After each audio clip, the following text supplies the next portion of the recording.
நண்பர்கள் எல்லாருக்கும் வணக்கம். இன்றைக்கி வந்து நம்ம என்ன பார்க்கலான்னு பார்த்தீங்கன்னா, கரண்ட் அஃபேர்ஸ் பேஸ்டு அப்டேட்டிவ் கொஷின்ஸ் வந்து பார்க்கலாம். நம்ம சேனலில் பார்த்தீங்கன்னா ரெகுலராக வந்து நம்ம கரண்ட் அஃபேர்ஸ் வந்து அப்டேட் பண்ணி கொடுத்துட்ருக்கோம்.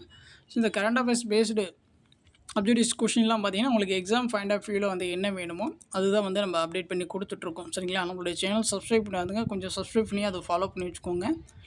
சரி, வாங்க பார்க்கலாம். ஃபர்ஸ்ட் கொஷின் பாருங்கள். சரியற்ற இணையை வந்து தேர்க அப்படின்னு சொல்லி கேட்குறாங்க. 2023ஆம் ஆண்டிற்கான அந்த விளையாட்டுகளும் அந்த விருது வாங்கினவர்கள் வந்து கொடுத்துருக்காங்க. இதில் வந்து எது தப்பாக மேட்ச் ஆகிருக்கு அதுதான் வந்து கேட்குறாங்க. இதில் பார்த்தீங்கன்னா எதுவுமே தப்பாக மேட்ச் ஆகலை. ஸோ எல்லாமே பார்த்திங்கன்னா நேருக்கு நேராக தான் இருக்குது. ஸோ அப்படியே பார்த்துக்கலாம். சதுரங்க விளையாட்டு வீராங்கனை பார்த்திங்கன்னா வைஷாலிக்கு வந்து அர்ஜுனா விருது வந்து கொடுத்துருந்தாங்க. ஸோ கேட்கலாம், வைஷாலி வந்து எந்த விளையாட்டுடன் வந்து தொடர்புடையவங்க அப்படின்னு சொல்லி கேட்கலாம். சதுரங்க விளையாட்டு. ஸோ ரீசெண்டாக பார்த்திங்கன்னா என்ன மாதிரி கொஷின்ஸ் வந்து கேட்குறாங்கன்னா, ஒரு சைடு பார்த்திங்கன்னா அந்த விளையாட்டு விளையாடுறாங்களே அவங்களோட நேம்ஸ் வந்து கொடுத்துறாங்க. இன்னொரு சைடு பார்த்திங்கன்னா அவங்க என்னென்ன கேம்ஸ் வந்து விளையாடுவாங்க அப்படின்னு கொடுத்துட்டு சரியான இணை எது, மேட்ச் ஆஃப் ஃபாலோயிங். ஸோ அந்த மாதிரி கொஷின்ஸ் வந்து கேட்குறாங்க டிஎன்பிசி சைடு இருந்து. நீங்கள் வந்து கரெக்டாக பார்த்துக்கணும். இப்போ எஸ்ஐபிசி சைடு பார்த்திங்கன்னா ஒரு நபர் கொடுத்துட்டு அவர் வந்து எந்த விளையாட்டுடன் வந்து தொடர்புடையவர் அப்படின்னு சொல்லி கேட்குறாங்க. எஸ்ஐ பொறுத்த வரைக்கும் இப்படி தான் இருக்கும். எஸ்ஐபிசி பொறுத்த வரைக்கும் கொஷின்ஸ் இப்படி தான் இருக்கும். ஸோ டிஎன்பிசி பொறுத்த வரைக்கும் சரியான இணை எது, மேட்ச் ஆஃப் ஃபாலோயிங். ஸோ அந்த மாதிரி வந்து எக்ஸ்பெக்ட் பண்ணலாம். சரிங்களா? ஸோ ரெண்டாவது பாருங்கள், வில்வித்தை விளையாட்டு வீராங்கனை சீதல் தேவிக்கு வந்து அர்ஜுனா விருது வந்து கொடுத்துருக்காங்க. சீதல் தேவி வந்து வில்வித்தை விளையாட்டு வீராங்கனை. ஸோ அதுக்கப்புறம் பார்த்திங்கன்னா கபடி பயிற்சியாளர் கவிதா செல்வராஜ் பார்த்திங்கன்னா தயான் சந்த் விருது வந்து கொடுத்துருக்காங்க. ஸோ இந்த சைடு இருக்க விருதுகள் எல்லாமே பார்த்துக்கோங்க. எல்லாமே பார்த்திங்கன்னா விளையாட்டுத்துறைக்கு வழங்கப்படும் விருதுகள். சரிங்களா? சப்போஸ் வந்து 4 அவார்ட்ஸ் கொடுத்துட்டு அதில் ஏதாச்சும் ஒன்று விளையாட்டுத்துறைக்கு அல்லாத விருது வந்து கொடுக்கறதுக்கான வாய்ப்புகள் இருக்குது. ஸோ எது மேட்ச் ஆகாமல் இருக்குது அப்படின்னு சொல்லிட்டு நமக்கு வந்து தெரியணும். சரிங்களா? விளையாட்டுத்துறைக்கு என்னென்ன விருதுகள்லாம் வந்து கொடுப்பாங்க அப்படின்னு சொல்லிட்டு அந்த சைடில் பார்த்தாலே உங்களுக்கு ஒரு ஐடியாஸ் வந்து கிடச்சிரும். சரிங்களா? ஸோ அடுத்து பார்த்திங்கன்னா சதுரங்க பயிற்சியாளர் ரமேஷுக்கு பார்த்திங்கன்னா துரோணாச்சாரியார் விருது வந்து கொடுத்துருக்காங்க. சப்போஸ் இந்த விருது கொடுத்துட்டு இது எதுக்காக வழங்கப்படும் விருது அப்படின்னு கூட கேட்கலாம். விளையாட்டுத்துறைக்காக வழங்கப்படும் விருது. சரிங்களா?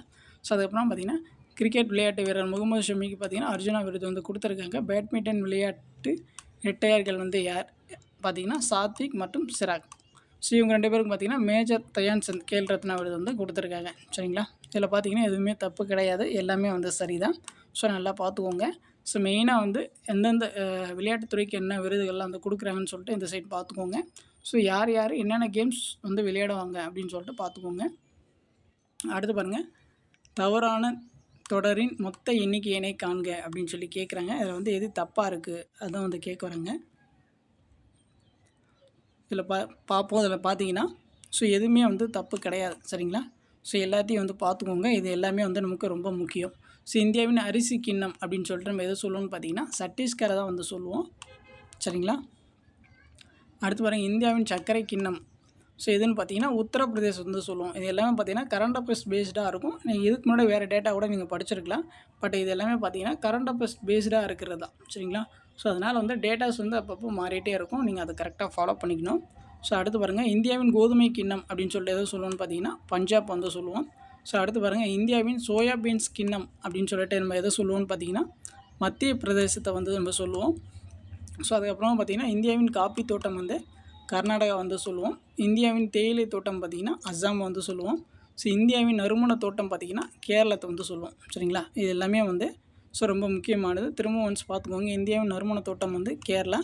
இந்தியாவின் தேயிலை தோட்டம் பார்த்திங்கன்னா அஸ்ஸாம். இந்தியாவின் காப்பி தோட்டம் பார்த்திங்கன்னா கர்நாடகா. இந்தியாவின் சோயா பீன்ஸ் கிண்ணம் அப்படின்னு சொல்லிட்டு மத்திய பிரதேசத்தை வந்து சொல்லுவோம். இந்தியாவின் கோதுமை கிண்ணம் வந்து பஞ்சாப். இந்தியாவின் சர்க்கரை கிண்ணம் வந்து உத்தரப்பிரதேசம். இந்தியாவின் அரிசி கிண்ணம் பார்த்திங்கன்னா சத்தீஸ்கர். அவ்வளோதான் இன்றைக்கான கரண்ட் அஃபேர்ஸ் வந்து நமக்கு போதும். நம்ம ஒவ்வொரு நாளும் வந்து ஒரு 5 நிமிஷம் 10 நிமிஷம் நம்ம பார்த்தாலுமே கூட நமக்கு அதில் இருக்கிற இன்ஃபர்மேஷன் தான் வந்து நமக்கு வேணும். சரிங்களா? எவ்வளோ நேரம் படிக்கிறோன்றது நமக்கு முக்கியமே கிடையாது. அந்த படிக்கிற நேரத்தில் எவ்வளோ இன்ஃபர்மேஷன் வந்து நம்ம கேதர் பண்ணிக்கிறோம். அதுதான் வந்து நமக்கு ரொம்ப முக்கியம். சரிங்களா? உங்களுக்கு வேறு ஏதாச்சும் டவுட் இருந்துச்சுன்னா நீங்கள் வந்து கமெண்ட் பண்ணுங்கள். நம்ம வந்து ரெஸ்பான்ஸ் பண்ணுவோம். தேங்க்யூ.